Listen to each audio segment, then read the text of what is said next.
साहेब साहेब साहेब, बास, कंटाळली मी आता. इथं आल्यापासून तू फक्त त्या साहेबांचंच नाव घेतोस. मग मला इथं कशाला आणलंस?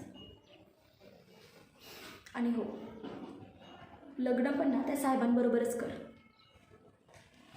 बास, एक शब्द बोलू नको. सकाळी उठल्यापासून रात्र होईपर्यंत तू फक्त त्या साहेबांच्या नावाची माळ जपत असतोस. अरे, तुझ्या त्या जन्मदिन आई वडिलांचं सुद्धा तू नाव घेत नाहीस. आणि मी तर अपेक्षा करणं सुद्धा चुकीचं आहे. झक मारली तुझ्या प्रेमात. अरे, कोणी कोणा वाचून जगत किंवा मरत नसतं रे. जाऊ दे, मी पण कोणाला सांगते. अनुभव आल्याशिवाय आदल आणि वेळ आल्याशिवाय बदल घडत नसतो.